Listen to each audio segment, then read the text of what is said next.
നമസ്കാരം. പ്രധാന വാർത്തകൾ. മണൽ മാഫിയക്കെതിരെ പട്ടാമ്പിയിൽ പോലീസ് നടപടി ശക്തമാക്കി. ഭാരതപ്പുഴ കാരക്കാട് കടവിൽ നിന്ന് 2000 ചാക്ക് മണൽ പിടിച്ചെടുത്ത് പുഴയിലേക്ക് ഒഴുക്കി. പൂക്കോട്ടുകാവിലെ നന്മ സ്റ്റോർ അട്ടിമറിച്ചത് സിപിഎമ്മും ഭരണസമിതിയുമെന്ന് കോൺഗ്രസ്. കൺസ്യൂമർ ഫെഡ് ഉദ്യോഗസ്ഥനെ സിപിഎം മർദ്ദിച്ച് പരിക്കേൽപ്പിച്ചതായും കോൺഗ്രസ്. ഒറ്റപ്പാലം നഗരസഭയിലെ ഭരണ പ്രതിപക്ഷ ചേരിപ്പോര് രൂക്ഷം. വൈസ് ചെയർമാനെതിരെ ശക്തമായ നിലപാടുമായി മുൻ vice chairman PMA Jaleel. S Selvan നിയമോപദേശം തേടാനൊരുങ്ങുന്നു. അട്ടപ്പാടി താലൂക്ക് രൂപീകരണം എങ്ങുമെത്തിയില്ല. ആദിവാസി ക്ഷേമവും ചൂഷണവും തടയാൻ ലക്ഷ്യമിട്ട് തയ്യാറാക്കിയ മുൻ കളക്ടറുടെ നിർദ്ദേശങ്ങൾ ഇതുവരെയും ഭരണാധികാരികൾ മുഖവിലക്കെടുത്തില്ല. ടൂറിസം സാധ്യതയുള്ള കാഞ്ഞിരപ്പുഴ ഉദ്യാനം അവഗണനയിൽ. ഇവിടെ എത്തുന്ന സന്ദർശകർക്ക് അടിസ്ഥാന സൗകര്യമൊരുക്കാൻ ഇനിയും ആയില്ല. വാർത്തകളുടെ വിശദാംശങ്ങളിലേക്ക്. പട്ടാമ്പിയിൽ പോലീസിന്റെ നേതൃത്വത്തിൽ മണൽ വേട്ട. ഭാരതപ്പുഴയിൽ കാരക്കാട് കടവിൽ നിന്നുമാണ് അനധികൃതമായി കടത്താൻ സൃഷ്ടിച്ച മണൽ പിടികൂടിയത്. പട്ടാമ്പി SI ശ്രീനിവാസന്റെ നേതൃത്വത്തിലാണ് ഭാരതപ്പുഴയിൽ കാരക്കാട് കടവിൽ മണൽ റെയ്ഡ് നടത്തിയത്. അനധികൃതമായി കടത്താൻ നിറച്ചുവെച്ചിരുന്ന 2000-ഓളം ചാക്ക് മണൽ റെയ്ഡിൽ പിടികൂടി പുഴയിലേക്ക് ഒഴുക്കി. സിവിൽ പോലീസ് ഓഫീസർമാരായ ജയരാജൻ, മനോജ്, രഞ്ജിത്ത്, ജയചന്ദ്രൻ എന്നിവരും റെയ്ഡിൽ പങ്കെടുത്തു. പട്ടാമ്പിയിൽ ഭാരതപ്പുഴയുടെ വിവിധ ഉൾക്കടവുകൾ കേന്ദ്രീകരിച്ച് വൻതോതിലാണ് അനധികൃത മണലെടുപ്പ് നടക്കുന്നത്. പകൽ സമയത്ത് ചങ്ങാടങ്ങളും തോണിയും ഉപയോഗിച്ച് മണൽ വാരി ചാക്കുകളിൽ നിറച്ച് രാത്രിയിലാണ് ഇത് കടത്തുന്നത്. പൂക്കോട്ടുകാവ് ഗ്രാമപഞ്ചായത്തിൽ നന്മ സ്റ്റോർ പ്രവർത്തനം ആരംഭിക്കാത്തതിനെതിരെ കോൺഗ്രസ് മണ്ഡലം കമ്മിറ്റി രംഗത്ത്. ഗ്രാമപഞ്ചായത്ത് ഭരണസമിതിയും CPM-ഉം ചേർന്നാണ് നന്മ സ്റ്റോർ അട്ടിമറിച്ചതെന്ന് മണ്ഡലം കോൺഗ്രസ് കമ്മിറ്റി ആരോപിച്ചു. പൂക്കോട്ടുകാവ് ഗ്രാമപഞ്ചായത്ത് നന്മ സ്റ്റോർ വീണ്ടും വിവാദത്തിന്റെ മുൾമുനയിൽ. സ്റ്റോർ തുടങ്ങാത്തതിന് കാരണം CPM-ന്റെയും ഗ്രാമപഞ്ചായത്ത് ഭരണസമിതിയുടെയും തെറ്റായ ഇടപെടലുകൾ കൊണ്ടാണെന്ന് പൂക്കോട്ടുകാവ് മണ്ഡലം കോൺഗ്രസ് കമ്മിറ്റി ആരോപിച്ചു. നിത്യോപയോഗ സാധനങ്ങളുടെ വിലക്കയറ്റം തടയാൻ സർക്കാർ കൺസ്യൂമർ ഫെഡിന്റെ സഹകരണത്തോടെ നടപ്പിലാക്കുന്ന നന്മ സ്റ്റോർ പൂക്കോട്ടുകാവിലും അനുവദിച്ചിരുന്നു. ഗ്രാമപഞ്ചായത്ത് നൽകിയ സ്ഥലത്ത് കൺസ്യൂമർ ഫെഡ് 5 ലക്ഷം രൂപയുടെ നിത്യോപയോഗ സാധനങ്ങളും ഇറക്കുകയും ചെയ്തു. ഇതിന്റെ നടത്തിപ്പിനായി എത്തിയ കൺസ്യൂമർ ഫെഡ് ഉദ്യോഗസ്ഥനെ ഭരണസമിതിയും CPM-ഉം ചേർന്ന് ആക്രമിക്കുകയായിരുന്നുവെന്നും അക്രമത്തിൽ പരിക്കേറ്റ ഈ ഉദ്യോഗസ്ഥൻ കടമ്പഴിപ്പുറം സാമൂഹ്യാരോഗ്യ കേന്ദ്രത്തിൽ ചികിത്സയിലായിരുന്നുവെന്നും ഇത് സംബന്ധിച്ച് ശ്രീകൃഷ്ണപുരം പോലീസ് കേസെടുത്തിട്ടുള്ളതായും മണ്ഡലം കോൺഗ്രസ് പ്രസിഡന്റ് VG സുകുമാരൻ ഡൻസിറ്റി ന്യൂസിനോട് പറഞ്ഞു. ഈ നന്മ സ്റ്റോറിന്റെ പ്രവർത്തനം തുടങ്ങുവാൻ വേണ്ടിയിട്ട് അതിന്റെ ഒരു ഉദ്യോഗസ്ഥൻ പഞ്ചായത്ത് ഓഫീസിലെത്തുകയും എത്തിയ ഉടനെ CPM-ന്റെ ആൾക്കാർ അദ്ദേഹത്തെ ആക്രമിക്കുകയാണ് ഉണ്ടായത്. അതിന്റെ ഫലമായിട്ട് പഞ്ചായത്തിന്റെയും പഞ്ചായത്ത് ഭരിക്കുന്ന ഭരണകക്ഷി CPM-ന്റെയും ഇടപെടൽ മൂലം പഞ്ചായത്ത് നന്മ സ്റ്റോർ തുടങ്ങാൻ സാധിച്ചില്ല. അതിന്റെ പൂർണ്ണ ഉത്തരവാദിത്വം പൂക്കോട്ടുകാവ് പഞ്ചായത്ത് ഭരണസമിതിക്കും ഭരിക്കുന്ന CPM പാർട്ടിക്കുമാണ്. ആ കാര്യത്തിൽ ഞങ്ങൾക്ക് യാതൊരു സംശയമില്ല. ഓണക്കാലത്ത് നന്മ സ്റ്റോർ ആശ്വാസകരമാകുമെന്ന് പ്രതീക്ഷിച്ച പൂക്കോട്ടുകാവ് പ്രദേശവാസികളെയാണ് CPM-ന്റെയും ഗ്രാമപഞ്ചായത്ത് ഭരണസമിതിയുടെയും ഈ ധാർഷ്ട്യം കൊണ്ട് ഇല്ലാതാക്കിയതെന്നും ഇതിനെക്കുറിച്ച് സമഗ്ര അന്വേഷണം നടത്തണമെന്നും നന്മ സ്റ്റോർ പൂക്കോട്ടുകാവിൽ പ്രവർത്തനമാരംഭിക്കാനുള്ള സത്വര നടപടികൾ സ്വീകരിക്കണമെന്നും VG സുകുമാരൻ പറഞ്ഞു. Ottapalam market cum shopping complex ലേലം മുടങ്ങിയതോടെ UDF സെൽവൻ പക്ഷപോര് വീണ്ടും മുറുകുന്നു. ലീഗ് കൌൺസിലറും മുൻ നഗരസഭാ വൈസ് ചെയർമാനുമായ PMA ജലീൽ നൽകിയ പരാതിയുടെ അടിസ്ഥാനത്തിൽ നഗരകാര്യ വകുപ്പ് സ്റ്റേ ചെയ്ത അജണ്ടകളിൽ ഉൾപ്പെട്ട് ലേലം തടസ്സപ്പെട്ടതാണ് രാഷ്ട്രീയ ചേരിപ്പോരിന് വീണ്ടും വേദിയാവുന്നത്. കൈപ്പത്തി ചിഹ്നത്തിൽ മത്സരിച്ച സെൽവൻ CPM കൊണ്ടുവന്ന അവിശ്വാസത്തെ പിന്തുണച്ചതിന്റെ ഭാഗമായി കൂറുമാറ്റത്തിന് സെൽവനെതിരെ കോൺഗ്രസ് പരാതി നൽകിയിട്ടുണ്ട്. ഇതിനു പുറമെയാണ് അജണ്ടകൾ ചർച്ച കൂടാതെ പാസാക്കിയതിന്റെ പേരിൽ വീണ്ടും നിയമക്കുരുക്കിൽ കുടുങ്ങിയിരിക്കുന്നത്. കൂടാതെ താലൂക്ക് ആശുപത്രി മാനേജ്മെന്റ് കമ്മിറ്റി പുനഃസംഘടിപ്പിച്ചതിനെതിരെയും ചെയർപേഴ്സന്റെ അധികാരത്തിൽ കൈകടത്തുന്നതിനെതിരെയും UDF പടയൊരുക്കം നടത്തുന്നുണ്ട്. ഇതെല്ലാം ഭരണമേറ്റെടുത്ത് 3 മാസം കഴിയുമ്പോഴേക്കുമാണ് ഉണ്ടായത്. അതേസമയം ഇതിനെ നേരിടാനായ നീക്കം CPM-ന്റെ പിന്തുണയോടെ സെൽവനും നടത്തുന്നുണ്ട്. ചട്ടവിരുദ്ധമായാണ് സർക്കാർ സ്റ്റേ ഇറക്കിയിരിക്കുന്നത്. ലീഗിന്റെ പിന്തുണയോടെ വകുപ്പ് രാഷ്ട്രീയം കളിക്കുകയാണ് തുടങ്ങിയ ആരോപണങ്ങൾ സെൽവൻ ഉന്നയിക്കുന്നുണ്ട്. ഇത് പരിഹരിക്കാൻ നിയമോപദേശം തേടിയിരിക്കുകയാണ് നഗരസഭാ ഭരണ നേതൃത്വം. നെല്ലായ മഞ്ചക്കൽ കുന്ന് ഇടിച്ചു നിരത്തുന്നതിൽ പ്രതിഷേധിച്ച് CPM സമരം ശക്തമാക്കുന്നു. പ്രക്ഷോഭത്തിന്റെ ഭാഗമായി നെല്ലായ വില്ലേജ് ഓഫീസിലേക്ക് CPM മാർച്ച് നടത്തി.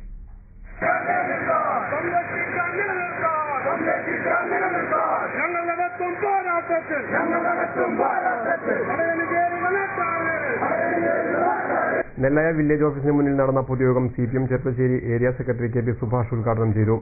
എന്ത് നിയമത്തിന്റെ അടിസ്ഥാനത്തിലാണ് ഈ കുന്നടിച്ചു നടത്താൻ അനുമതി കൊടുത്തത് എന്നുകൂടി പറയണം.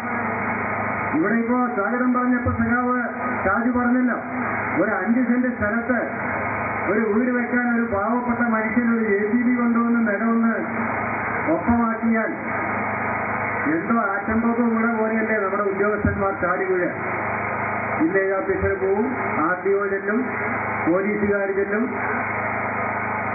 നികത്തിയതിന് കേസ്, വണ്ടിക്കാരനെതിരെ കേസ്. ഇപ്പോഴത്തെ പോലീസിന്റെ രീതി വെച്ച് വഴിയിൽ കൂടെ പോകുന്ന ആളുകൾക്കൊക്കെ എതിരായി കേസ്.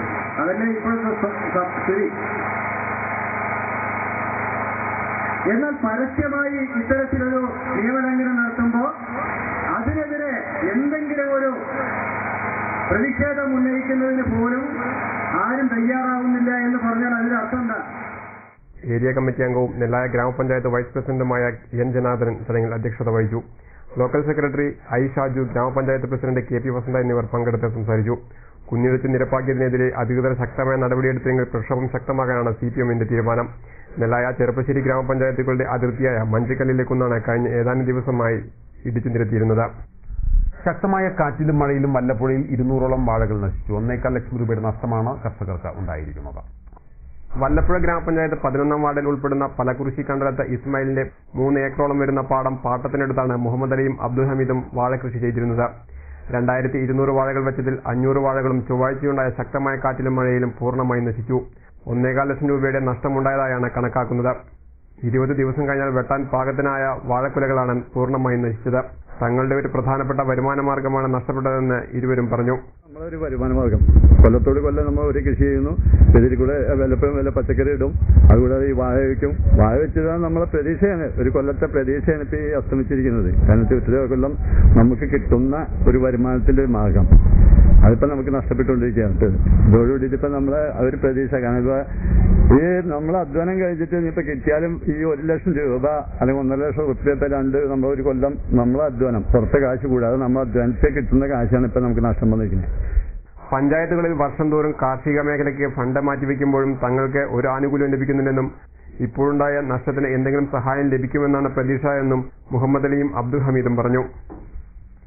റമദാൻ മാസത്തിൽ ഡെൻസിറ്റി ചാനലിലൂടെ സംപ്രേഷണം ചെയ്ത തത്സമയ പരിപാടിയായ റംദാൻ ടെലിക്വിസിലെ വിജയികൾക്ക് സമ്മാനങ്ങൾ വിതരണം ചെയ്തു. പെരിന്തൽമണ്ണയിലെ ഡെൻസിറ്റി ചാനലിന്റെ മാർക്കറ്റിംഗ് ഓഫീസിൽ നടന്ന ചടങ്ങിലാണ് സമ്മാനങ്ങൾ വിതരണം ചെയ്തത്.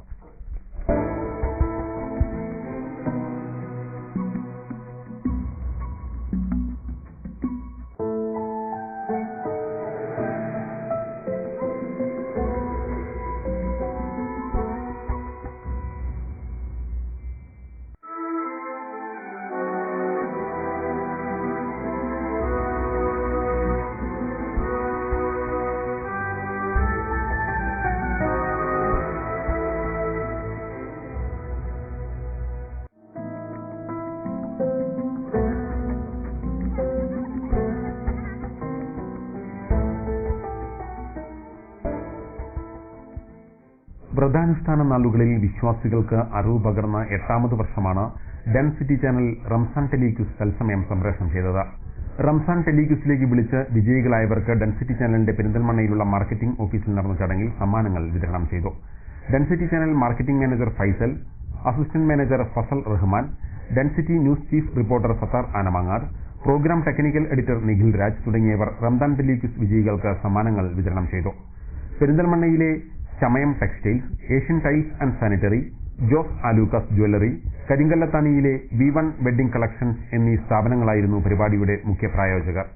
ചെറുപ്പശ്ശേരി സ്വദേശിയും വിദ്യാർത്ഥിനിയുമായ ഷഫീദയായിരുന്നു റംദാൻ ടെലിക്വിസിന്റെ അവതാരക. ഇടവേള.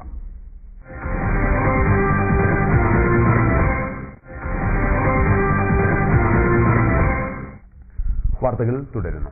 ഒറ്റപ്പാലം നഗരത്തിലെ ട്രാഫിക് പ്രശ്നം പരിഹരിക്കാൻ നിശ്ചയിച്ച ട്രാഫിക് റെഗുലേറ്ററി കമ്മിറ്റി യോഗം വെള്ളിയാഴ്ചത്തേക്ക് മാറ്റി. ഗതാഗതക്കുരുക്ക് ദിനംപ്രതി വർദ്ധിക്കുന്ന സാഹചര്യത്തിലാണ് എടുത്ത തീരുമാനങ്ങൾ പോലും നടപ്പാക്കുന്നതിൽ അധികൃതർ വിമുഖത കാണിക്കുന്നത്.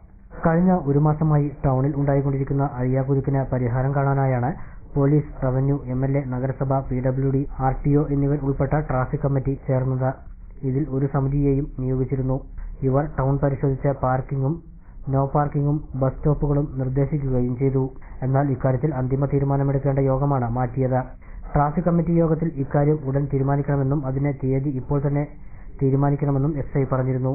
എന്നാൽ തീരുമാനവും സമിതി പരിശോധനയും നടന്നു. അന്തിമ തീരുമാനമെടുക്കേണ്ട കാര്യത്തിൽ മാത്രമാണ് കുഴപ്പുന്നത്.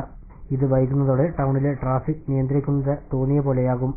മുകളിൽ നിന്ന് നിർദ്ദേശിക്കുന്നത് ഒരു രീതിയിലും നടപ്പാക്കുന്നത് മറ്റൊരു രീതിയിലുമായിട്ടുണ്ട്. അട്ടപ്പാടിയിൽ പുതിയ താലൂക്ക് എന്ന സ്വപ്നം അകലെ. ആദിവാസി ക്ഷേമം ഉറപ്പാക്കാനും ഭൂമി കയ്യേറ്റം തടയാനും സാധിക്കുമെന്ന് ചൂണ്ടിക്കാണിച്ച് 2011 മെയ് മാസത്തിൽ അന്നത്തെ ജില്ലാ കളക്ടർ KV മോഹൻകുമാർ സർക്കാരിന് സമർപ്പിച്ച കരട് നിർദ്ദേശത്തിൽ തീരുമാനമൊന്നും ഇതുവരെയും ഉണ്ടായിട്ടില്ല. ആദിവാസി സമൂഹവും ലോകപ്രശസ്തമായ സൈലന്റ് വാലി ദേശീയ ഉദ്യാനവും ഉൾപ്പെടുന്ന അട്ടപ്പാടിയിൽ അഗളി ആസ്ഥാനമായി പുതിയ താലൂക്ക് രൂപീകരിക്കേണ്ടതിന്റെ പ്രാധാന്യവും അനുകൂല ഘടകങ്ങളെല്ലാം ഉൾപ്പെടുത്തിയാണ് സർക്കാരിന് കരട് നിർദ്ദേശം നൽകിയിരിക്കുന്നത്. മണ്ണാർക്കാട് താലൂക്കിന്റെ വടക്കുകിഴക്ക് ഭാഗത്ത് 746 ചതുരശ്ര കിലോമീറ്റർ വിസ്തൃതിയിൽ വ്യാപിച്ചു കിടക്കുന്ന അട്ടപ്പാടിയിൽ 41% ആദിവാസി സമൂഹമാണ്. ഇവർക്ക് വിവിധ ആവശ്യങ്ങൾക്കായി താലൂക്ക് ആസ്ഥാന മന്ദിരത്തിലെത്താൻ 100 കിലോമീറ്ററെങ്കിലും സഞ്ചരിക്കണം. ആദിവാസികളുടെ ഭൂമി അന്യാധീനപ്പെടുക, പരിസ്ഥിതിക്കും ആദിവാസികൾക്കും ദോഷം ചെയ്യുന്ന നിയമവിരുദ്ധ പ്രവർത്തനങ്ങൾ ഉണ്ടാവുക തുടങ്ങി നിരവധി പ്രശ്നങ്ങൾ പരിഹരിക്കാൻ അട്ടപ്പാടിയിൽ ഉദ്യോഗസ്ഥരുടെ മേൽനോട്ടം വേണമെന്നാണ് കളക്ടർ നൽകിയ കരട് നിർദ്ദേശത്തിൽ പറഞ്ഞിരിക്കുന്നത്. താലൂക്ക് ആസ്ഥാനം പ്രവർത്തിക്കുന്നതിനാവശ്യമായ കെട്ടിടങ്ങളും ഉള്ളതായി റിപ്പോർട്ടിൽ ചൂണ്ടിക്കാണിച്ചിട്ടുണ്ട്. എന്നാൽ വർഷമൊന്നു കഴിഞ്ഞിട്ടും അനുകൂല തീരുമാനമൊന്നും ഉണ്ടായതായി സൂചനയില്ല. ഇക്കാര്യം N. ഷംസുദ്ദീൻ MLA നിയമസഭയിൽ ഒരു തവണ അവതരിപ്പിച്ചിരുന്നു. തുടർന്ന് നടപടി സ്വീകരിക്കുമെന്ന് MLAക്ക് മറുപടിയും ലഭിച്ചിരുന്നു. എന്നാൽ തുടർ നടപടികളൊന്നും ഉണ്ടായില്ല. മലബാർ ടൂറിസം മേഖലയ്ക്ക് പുതിയ ഭാവം കൈവരുമെന്ന പ്രതീക്ഷയിൽ പ്രവർത്തനം ആരംഭിച്ച കാഞ്ഞിരപ്പുഴ ഉദ്യാന കേന്ദ്രം ഉദ്ഘാടനം കഴിഞ്ഞ 11 വർഷം പിന്നിട്ടിട്ടും ലക്ഷ്യത്തിലെത്തിയിട്ടില്ല. ഓണം, റംസാൻ പോലുള്ള ആഘോഷവേളകളിൽ പോലും സന്ദർശകരുടെ എണ്ണം വളരെ കുറവാണ്. തൊട്ടടുത്തുള്ള മലമ്പുഴ ഉദ്യാന കേന്ദ്രത്തിൽ ആഘോഷവേളകളിൽ ദിവസവും ലക്ഷങ്ങൾ വരുമാനം ഉണ്ടാകുമ്പോൾ കാഞ്ഞിരപ്പുഴ ഉദ്യാനത്തിൽ ദിവസത്തിൽ 10,000-ൽ താഴെ മാത്രമാണ് വരുമാനം. മലമ്പുഴ ഉദ്യാന കേന്ദ്രത്തിന്റെ നവീകരണ പ്രവൃത്തികൾ നടത്തിയതോടെയാണ് മലമ്പുഴയിൽ വരുമാനം കുത്തനെ ഉയർന്നത്. എന്നാൽ വികസനത്തിന് ഏറെ സാധ്യതയുള്ള കാഞ്ഞിരപ്പുഴയിൽ വേണ്ട വിധത്തിലുള്ള നവീകരണ പ്രവൃത്തികൾ നടത്താൻ ജില്ലാ ടൂറിസം പ്രൊമോഷൻ കൗൺസിൽ തയ്യാറാവാത്തതാണ് വികസന മുരടിപ്പിന് കാരണമാകുന്നത്. ജനപ്രതിനിധികളും വേണ്ട വിധത്തിൽ ശ്രദ്ധിക്കുന്നുമില്ല. കഴിഞ്ഞ LDF സർക്കാർ 51,19,000 രൂപ ചിലവഴിച്ച് ചെറിയ തോതിൽ നവീകരണ പ്രവൃത്തികൾ നടത്തിയിരുന്നു. എന്നാൽ അത് സന്ദർശകരെ കൂടുതൽ ആകർഷിക്കാൻ പ്രാപ്തമല്ലെന്ന അഭിപ്രായമാണുള്ളത്. സ്ഥലവിസ്തൃതിയും മറ്റ് നവീന രീതിയിലുള്ള ഉദ്യാനമായി മാറ്റിയാൽ വലിയൊരു വികസന സാധ്യതയാണ് കാഞ്ഞിരപ്പുഴ ഉദ്യാനത്തിലുള്ളത്. തരിശുഭൂമി വികസനത്തിനായി സർക്കാർ പ്രഖ്യാപിച്ച ആനുകൂല്യങ്ങൾ ഉടൻ നടപ്പിലാക്കണമെന്ന ആവശ്യം ശക്തമാകുന്നു. ഭക്ഷ്യസുരക്ഷാ പദ്ധതിയുമായി തരിശുഭൂമി വികസന പരിപാടിയെ സംയോജിപ്പിക്കണമെന്ന അഭിപ്രായവും കർഷകർക്കിടയിലുണ്ട്. സംസ്ഥാനത്തൊട്ടാകെ തരിശുഭൂമിയുടെ വിസ്തൃതി വർദ്ധിച്ചു വരുന്നതായാണ് പഠന റിപ്പോർട്ടുകൾ സൂചിപ്പിക്കുന്നത്. കാർഷിക മേഖലയിൽ പ്രത്യേകിച്ചും നെൽകൃഷി രംഗത്താണ് വിളവിറക്കാതെ തരിശിടുന്ന ഭൂമിയേറെയും. നെൽകൃഷിയിൽ തൊഴിലാളിക്ഷാമവും ഉൽപാദന ചിലവും സർവോപരി ഉൽപ്പന്നത്തിന്റെ വിലക്കുറവും കാരണം നഷ്ടമാകുന്ന സാഹചര്യത്തിൽ കർഷകർ വിളവിറക്കാതെ വയലുകൾ തരിശായി ഇടുന്നുമുണ്ട്. ഭക്ഷ്യസുരക്ഷാ പദ്ധതി കൂടി നിലവിൽ വന്നപ്പോൾ തരിശിട്ട നെൽപ്പാടങ്ങളിൽ വിളവിറക്കാൻ കർഷകരെ പ്രോത്സാഹിപ്പിക്കുന്ന സമീപനവും സർക്കാരിന്റെ ഭാഗത്തു നിന്നുമുണ്ടായി. എന്നാൽ നിലവിലുള്ള സംവിധാനങ്ങൾ കൂടുതൽ പ്രയോജനകരമല്ലാത്തതിനെ തുടർന്ന് പുതിയ പദ്ധതികൾക്ക് രൂപം നൽകിയിരിക്കുകയാണ് സർക്കാർ. നെൽകൃഷി ചെയ്യാൻ താൽപര്യമുള്ള സ്വന്തമായി ഭൂമിയില്ലാത്തവർക്ക് ഭൂമി പാട്ടത്തിനെടുത്ത് നെൽകൃഷി തുടങ്ങാനുള്ള സംവിധാനം ഒരുക്കിക്കൊടുക്കുകയാണ് ഇതിലൂടെ സർക്കാർ ലക്ഷ്യമിടുന്നത്. സ്ഥലം പാട്ടത്തിന് കൊടുക്കാൻ ഭൂവുടമകൾ താൽപര്യം കാണിക്കുന്നില്ലെന്നതും മറ്റൊരു കാരണമാണ്. കരാർ വ്യവസ്ഥകളും മറ്റുമാണ് ഇതിനുള്ള പ്രധാന കാരണം. ഈ സാഹചര്യത്തിൽ പാട്ടത്തിന് ഭൂമി കൊടുക്കാൻ തയ്യാറാകുന്നവർക്കും ഭൂമി പാട്ടത്തിനെടുത്ത് കൃഷി നടത്താൻ തയ്യാറാകുന്നവർക്കും സാമ്പത്തിക സഹായം ഉൾപ്പെടെയുള്ളവ നൽകി വിളവിറക്കാനാണ് പുതിയ പദ്ധതിയിലൂടെ കൃഷിവകുപ്പ് ലക്ഷ്യമിടുന്നത്. തരിശുഭൂമികൾ മറ്റു വിളകൾക്ക് ദ്രുതഗതിയിൽ വഴിമാറിക്കൊടുക്കുകയും വയലുകൾ നികത്തി കോൺക്രീറ്റ് കെട്ടിടങ്ങൾ നിർമ്മിക്കുകയും ചെയ്യുന്ന പ്രവണത നിലവിൽ കൂടിയിട്ടുമുണ്ട്. സർക്കാരിന്റെ ഈ പദ്ധതി ഉടനടി പ്രാവർത്തികമായാൽ തരിശുഭൂമി എന്നേക്കുമായി നഷ്ടപ്പെടുന്ന അവസ്ഥ ഒഴിവാക്കാനാകുമെന്നും നെൽകൃഷിയിലേക്കുള്ള കർഷകരുടെ തിരിച്ചുവരവിന് സാധ്യത വർദ്ധിക്കുകയും ചെയ്യും. ഒറ്റപ്പാലത്ത് നടക്കുന്ന KSKTU പാലക്കാട് ജില്ലാ സമ്മേളനം നഗരിയിൽ ഉയർത്താനുള്ള പതാക ജാഥയ്ക്ക് ചെറുപ്പശ്ശേരിയിൽ സ്വീകരണം നൽകി. ജാഥ captain BK Jayaprakash, Komalakumari, VK Rajan എന്നിവർ പങ്കെടുത്ത് സംസാരിച്ചു.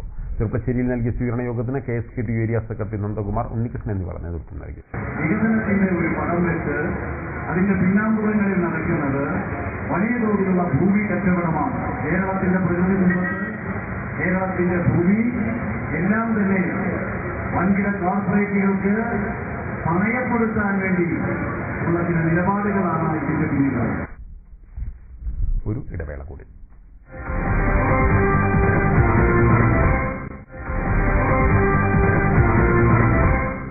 വാർത്തകൾ തുടരുന്നു. മൃഗസംരക്ഷണ വകുപ്പ് 19ാമത് കന്നുകാലി സെൻസസിനുള്ള എന്യൂമറേറ്റർമാരെ നിയമിക്കുന്നു. നിയമനം താൽക്കാലികമാണ്. +2 ആണ് യോഗ്യത. അപേക്ഷയുടെ മാതൃകയും വിശദ വിവരങ്ങളും ചെറുപ്പശ്ശേരി മൃഗാശുപത്രിയിൽ ലഭ്യമാണ്. അപേക്ഷ സ്വീകരിക്കുന്ന അവസാന തീയതി സെപ്റ്റംബർ 10. ചെറുപ്പശ്ശേരി സത്യസായി ഭജന മണ്ഡലിയുടെ ആഭിമുഖ്യത്തിൽ ഞായറാഴ്ച സൗജന്യ നേത്ര ചികിത്സ തിമിര ശസ്ത്രക്രിയാ ക്യാമ്പ് സംഘടിപ്പിക്കും. രാവിലെ 9 മണി മുതൽ Cherupasseri government vocational higher secondary സ്കൂളാണ് camp. CPM Ottapalam local committee സെക്രട്ടറിയായിരുന്നു BC ശിവരാമകൃഷ്ണൻ നിര്യാതനായി. അർബുദ രോഗബാധയെ തുടർന്ന് ചികിത്സയിലായിരുന്നു. വ്യാഴാഴ്ച രാവിലെയായിരുന്നു അന്ത്യം. ലക്ഷ്മിക്കുട്ടിയാണ് ഭാര്യ. KSKT വില്ലേജ് കമ്മിറ്റി ട്രഷറർ, നിർമ്മാണ തൊഴിലാളി യൂണിയൻ ഏരിയ കമ്മിറ്റി അംഗം, കാർഷിക വികസന ബാങ്ക് ഡയറക്ടർ എന്നീ സ്ഥാനങ്ങളും വഹിച്ചിരുന്നു. പ്രധാന വാർത്തകൾ വീണ്ടും. മണൽ മാഫിയയ്ക്കെതിരെ പട്ടാമ്പിയിൽ പോലീസ് നടപടി ശക്തമാക്കി. ഭാരതപ്പുഴ കാരക്കാട് കടവിൽ നിന്ന് 2000 ചാക്ക് മണൽ പിടിച്ചെടുത്ത് പുഴയിലേക്ക് ഒഴുക്കി. പൂക്കോട്ടുകാവിലെ നന്മ സ്റ്റോർ അട്ടിമറിച്ചത് CPM-ഉം ഭരണസമിതിയുമെന്ന് കോൺഗ്രസ്. കൺസ്യൂമർ ഫെഡ് ഉദ്യോഗസ്ഥനെ CPM മർദ്ദിച്ച് പരിക്കേൽപ്പിച്ചതായും കോൺഗ്രസ്. ഒറ്റപ്പാലം നഗരസഭയിലെ ഭരണ പ്രതിപക്ഷ ചേരിപ്പോര് രൂക്ഷം. വൈസ് ചെയർമാനെതിരെ ശക്തമായ നിലപാടുമായി മുൻ vice chairman PMA Jaleel. S. Selvan നിയമോപദേശം തേടാനൊരുങ്ങുന്നു. അട്ടപ്പാടി താലൂക്ക് രൂപീകരണം എങ്ങുമെത്തിയില്ല. ആദിവാസി ക്ഷേമവും ചൂഷണവും തടയാൻ ലക്ഷ്യമിട്ട് തയ്യാറാക്കിയ മുൻ കളക്ടറുടെ നിർദ്ദേശങ്ങൾ ഇതുവരെയും ഭരണാധികാരികൾ മുഖവിലക്കെടുത്തില്ല. ടൂറിസം സാധ്യതയുള്ള കാഞ്ഞിരപ്പുഴ ഉദ്യാനം അവഗണനയിൽ. ഇവിടെ എത്തുന്ന സന്ദർശകർക്ക് അടിസ്ഥാന സൗകര്യമൊരുക്കാൻ ഇനിയും ആയില്ല. ഇതോടെ ഈ വാർത്താ ബുള്ളറ്റിൻ സമാപിക്കുന്നു. നമസ്കാരം.